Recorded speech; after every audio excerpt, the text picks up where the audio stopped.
Today's Atari 2600 game review is of the classic game, Miss Pac-Man. Just want to start off by talking about one of the great things right up front about Miss Pac-Man is that it has an attract mode that is very similar to what you saw in the arcade. As you can see, you see a little footage of the game playing, and then you get the nice little moment where all the ghosts come out, Miss Pac-Man comes out, and then they dance around her because she is awesome and they all love her. So let's start this up, and you can see that the game looks sort of like Miss Pac-Man. The maze is laid out like Miss Pac-Man. You can see she has her little bow, and you can see that there's different types of ghosts. As you start moving through the maze, you'll notice the feel is great. The sound, not so bad. A lot better than the original Pac-Man. The ghost movements, not too bad. They don't speed up. They don't slow down. They're a little predictable over time. But that ain't bad. This is still a lot of fun. And that is exactly what Atari should have been doing when they released the original Pac-Man.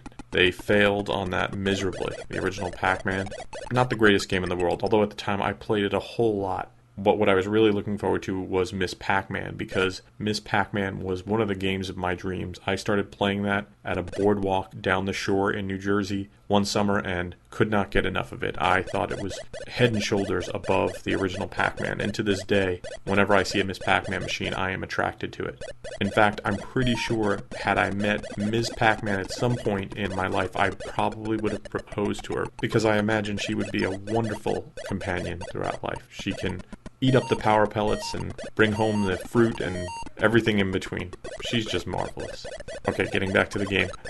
It's a faithful recreation of Miss Pac-Man in that the mazes actually change as you play through it. Unlike Pac-Man for the Atari 2600, you have different colored ghosts, you have different fruits changing. That's not to mean that there aren't a few criticisms. The game could get harder over time, and once you really get into the groove of it, you can excel quickly.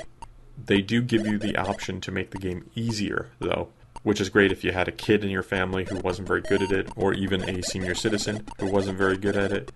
You could set it so that there are less ghosts on the screen. 1, 2, 4, you can choose how many you want. This is a great feature, I think, and a great way to bring the difficulty level down. I just wish there was a way to bring the difficult level up. Now, as I brought up at the beginning, there is an attract mode to this game that is pretty faithful to the arcade. Sadly, there are no cutscenes like the Miss Pac-Man in the arcades. I really think that would have been asking too much of the Atari 2600 at the time. Does it take away from the game? Not really. You have probably the most solid maze game you're going to get on the Atari 2600 and a remarkable recreation of an Atari classic. That doesn't mean it's not without its problems, as I'll show you right here. You can go around and then you can get stuck. And that happens in a couple of places that I've been able to do that in the game. Not that big a deal, but when it does happen, it is aggravating. Overall, Miss Pac-Man is a much better game than the original Pac-Man, and this should have been the game that was released as Pac-Man. And I think the credit should be given to General Computer, who was a small company that made the original Miss Pac-Man as a conversion and then sold it to Midway, and then that became Miss Pac-Man, and there's a whole long story behind that. They took their game and did it a great amount of justice on the Atari 2600. Smooth, fluid playing, recreation of levels, decent sound effects. That's why I give Miss Pac-Man 4 stars. Thanks for listening to this retro video game review. For more retro fun, drop by the website at retroist.com. This has been a Retroist production.